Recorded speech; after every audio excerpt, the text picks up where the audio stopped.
All right, welcome to another deep dive. This time we're tackling Life 3.0 by Max Tegmark. Yeah, this one's been requested quite a bit. It seems like everyone's talking about AI these days, and this book really gets into some, I guess you could say, the big questions about AI. Absolutely. It really pushes you to think about the future and like where all of this is headed, not just the tech itself. So the listener who sent this one in was especially curious about, well, the potential of AI, but also like the potential dangers, all the risks that people are worried about. Makes sense. It's definitely a topic with a lot of different angles to consider. Yeah, so Tegmark lays out this framework to help us understand AI, not just as like a gadget or some software, but almost like the next step in the evolution of life itself. Right, and he breaks it down into these three stages: Life 1.0, 2.0, and then 3.0. I remember when I first heard about this concept, Life 1.0, that's the simple stuff, purely biological, right? Yeah, think bacteria or plants. They evolve, but very slowly. Over like millions of years. Right, they adapt to their environment, but they can't really like change their own design. So no upgrading for them. They're stuck with the hardware and software they're born with. Essentially, yeah. Their hardware and software are basically fixed. Okay, so then we get to Life 2.0. That's where things get more interesting. And that includes us, humans. Yeah, we're still evolving biologically, sure, but we've also got culture and language and technology, so we can learn and adapt much, much faster. So it's like we can upgrade our software, like our skills and knowledge throughout our lives. Absolutely. We can learn new things, new professions, even change our beliefs. We're not just limited to what we're born with. Right. Like I couldn't speak another language when I was born, but I learned a few later on. But okay, so then Life 3.0, that's where things get really wild. Life 3.0 is where beings can design not just their software, but their hardware too. So like imagine being able to enhance your brain power or upgrade your physical abilities.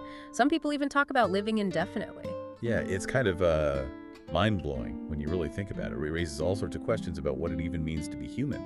Right. If we can change ourselves so fundamentally, what are the limits? And where do we draw the line? Just think about it. If you could design your own hardware and software, what would you change? What would be your ideal version of yourself? It's tempting to jump straight to those exciting possibilities, but we also have to remember that the technology to do all this, it doesn't quite exist yet. True. It's still pretty hypothetical. But Tegmark's point is that we need to start thinking about this stuff now, because the implications are huge and we need to be prepared. Yeah, it's not just about like designing our dream selves. This could change everything. Yeah, AI has the potential to impact almost every aspect of society. Right. From healthcare and education to the workplace and even the global economy. There's so much potential for good. But Tegmark doesn't shy away from the risks either. Right, it's a balance. One area that always gets people talking is healthcare. Oh yeah, AI could be transformative in healthcare. Imagine AI analyzing medical images, like incredibly accurately, or personalizing treatment plans based on your unique genetic makeup. We might even find cures for diseases that are, incurable now. That would be amazing. It's definitely within the realm of possibility. But then there's the other side of that coin, the potential downsides. Like, what about jobs? We hear a lot about AI taking over jobs. Could doctors and nurses become obsolete if AI can, diagnose and treat patients more efficiently? That's a valid concern. It's not just healthcare, though. A lot of tasks that humans do now could be automated by AI, potentially leading to job displacement in a lot of industries. So we're talking about a massive societal shift, not just a technological one. How do we prepare for a future where AI might completely reshape the job market? That's one of the big questions we need to be asking, right? It's not just about retraining people for new jobs. It's about rethinking our economic systems and maybe even our social safety nets. Make sure everyone benefits. Exactly, not just a select few. So Tegmark, he lays out all these different scenarios for the future. Some pretty utopian, some pretty dystopian. Which ones stood out to you? Well, on the positive side, imagine a world without poverty or disease. A world where we're freed from, tedious work and we can focus on our passions, our creativity. That sounds pretty idyllic. It does. But then there's the flip side. Could AI be used for bad things? Could we end up in a surveillance state where our every move is tracked and controlled by AI. Right? Or what about autonomous weapons? That's another big concern. AI could be used to develop weapon systems that make life or death decisions without any human intervention. It seems like we're at this crossroads. AI has the potential to be incredibly beneficial, but it also comes with some serious risks. So what are the key things we need to be thinking about? Like, what are the big questions? One concept that Tegmark really emphasizes is the intelligence explosion. What's that exactly? It's the idea that AI could become so intelligent that it surpasses human intelligence. And when that happens, its capabilities could increase really rapidly, like exponentially. That sounds a little like something out of a sci-fi movie. Is that a real possibility? A lot of experts think it is, and it's something we need to take seriously. I mean, just think about how fast technology has advanced, even in our lifetime. Exactly. Now imagine that accelerating even faster as AI gets more and more sophisticated. So what happens if AI becomes smarter than us? Do we become its pets? That's the, I guess you could say, the million-dollar question. Do we try to control AI, or do we find ways to coexist and collaborate? Do you see it as a threat or a potential partner? Yeah, it's fascinating to think about, but also kind of terrifying. And then there are all the ethical questions that come with this. Like, could AI ever be considered sentient? Or does it deserve moral consideration? Those are questions that philosophers have been debating for centuries, but now they're becoming much more practical and urgent. Right, because these aren't just abstract questions anymore. We're actually building these systems. So what can we do? Is there any way to ensure that AI is developed and used ethically? Well, Tegmark proposes this idea of beneficial AI that's designed to align with human goals and values. Okay, but then whose goals, whose values are we talking about? Exactly. It's not a simple question. Do we want AI to prioritize economic growth, environmental sustainability, human happiness? How do we even define what beneficial means in this context? It's complicated. It is. But it's a conversation we need to have. We need to involve lots of different perspectives and think about the consequences of our choices. And work together to create a future where AI is actually used for good. Right. Tegmark also makes this distinction between AI as a tool and AI as an independent being. It's subtle, but it's important. A tool can be controlled, but a being might have its own agenda. Right, like a hammer is a tool. Exactly. We use it to build things, but it doesn't have its own goals or motivations. But what if AI develops its own consciousness, its own desires? That's a pretty scary thought. Could we end up in some kind of power struggle with AI? It's a possibility. If we just treat AI as another technology, another tool to exploit, we might end up creating something we can't control. So how do we avoid that? How do we ensure that AI is developed and used in a way that benefits everyone, not just a select few? Tegmark stresses the need for global cooperation on this. We can't have countries racing to develop AI without thinking about the consequences. It's like a global arms race, but with even higher stakes. But getting everyone to agree on something this complex, that's got to be tough. It won't be easy, that's for sure. But it's essential. We need international agreements, ethical guidelines, even regulatory frameworks to make sure AI development happens responsibly. So this isn't just about the technology itself. It's about the choices we make as a society, the values we prioritize. It's about the future we want to create. Exactly. The future isn't set in stone. It's up to us to shape it. And that starts with having these conversations. Understanding both the potential and the risks. And working together. This is a lot to think about.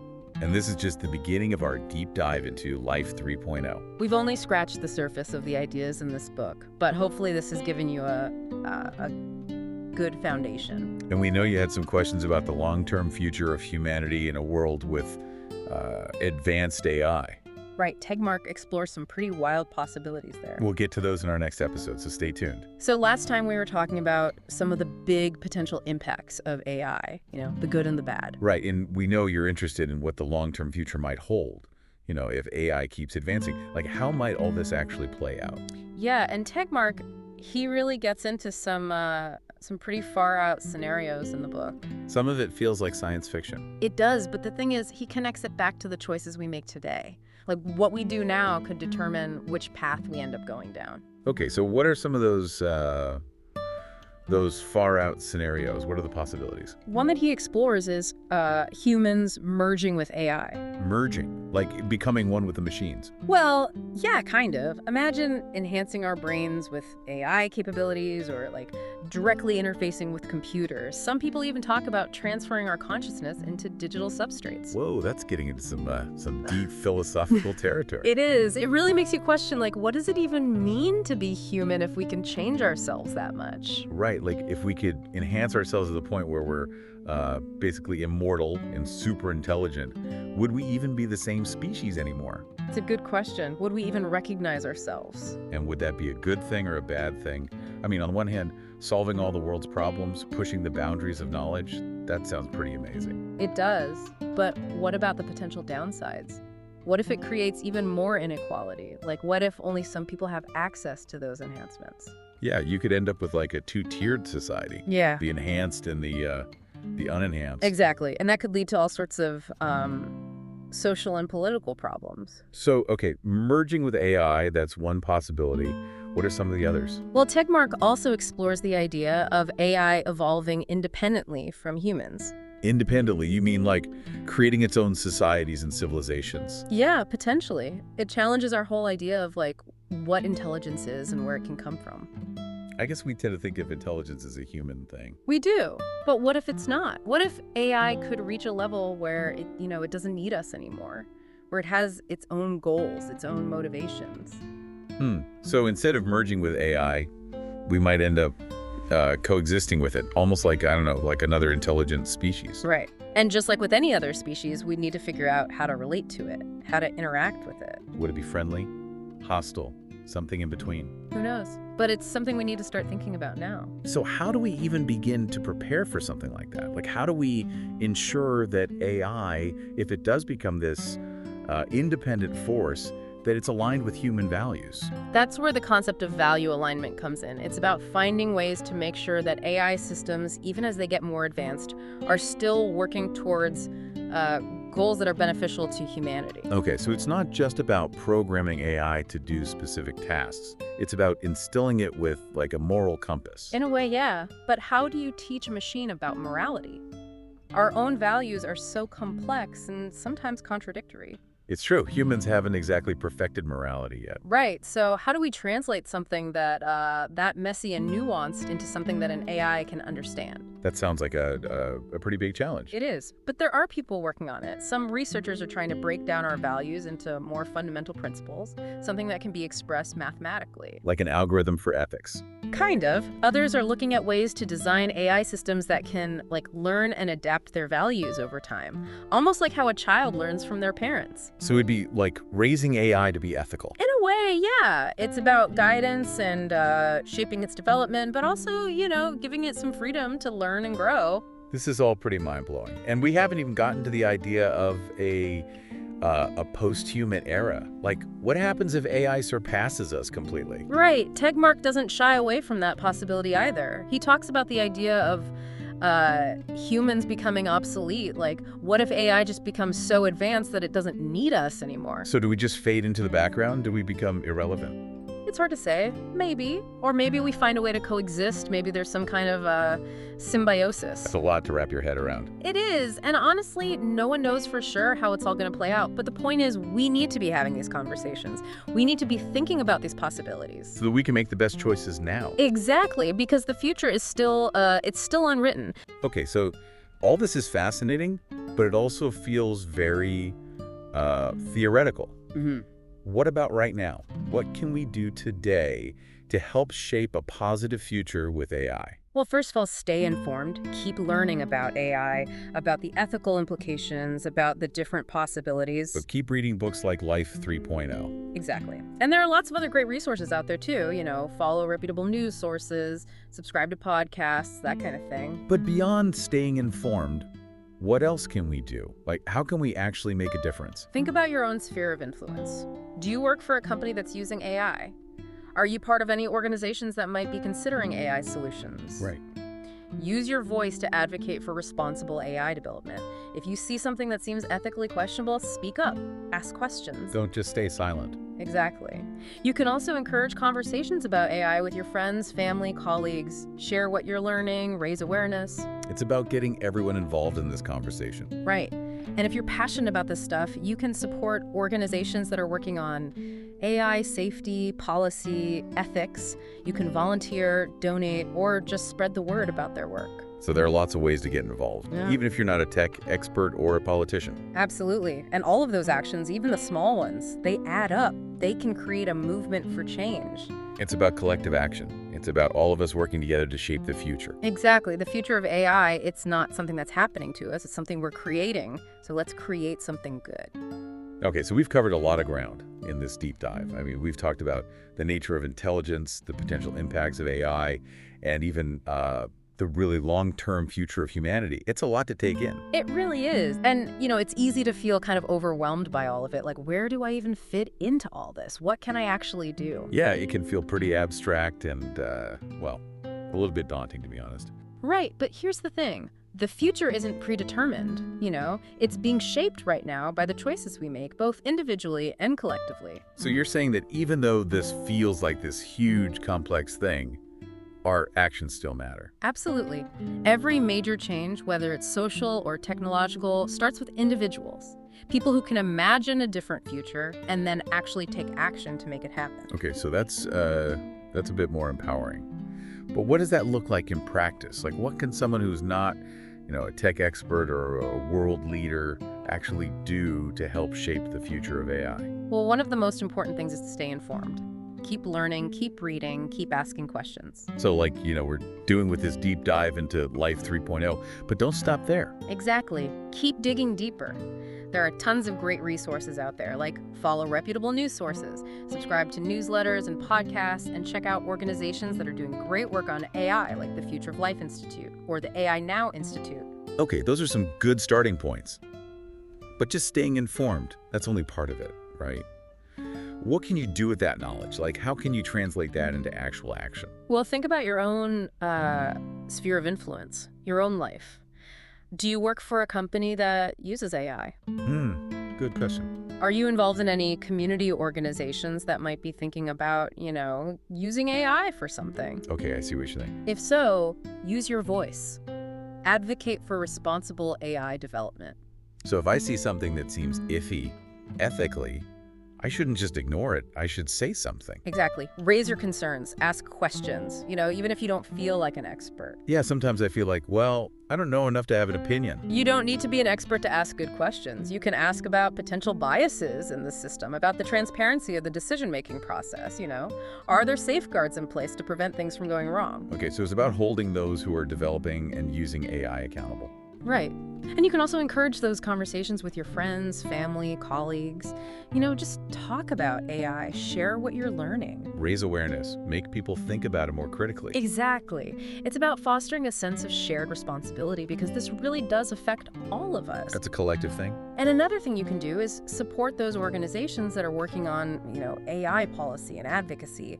Contact your elected officials, maybe go to a town hall meeting. So it's about taking those conversations beyond just our own personal circles. Right, taking it to the next level, making your voice heard in a broader way. The more people who get involved, the more likely we are to shape a future where AI is actually used for good. Because ultimately, that's what we all want, right? I think so. Well, we've reached the end of our deep dive into Life 3.0. And, it's been a pretty intense journey. We've explored a lot of really complex ideas. We have. But hopefully this has given you, some food for thought and also a sense of hope. Yeah, like you can make a difference. Your actions do matter. So we encourage you to keep learning, keep asking questions, keep talking about these issues. The future of AI is not set in stone. We're all writing it together. Thanks for joining us on this deep dive. We hope you'll continue to explore these ideas and engage in these conversations because they're only going to become more important in the years to come. And who knows, maybe you'll be the one to come up with the next breakthrough idea that helps shape a brighter future with AI. Thanks for listening.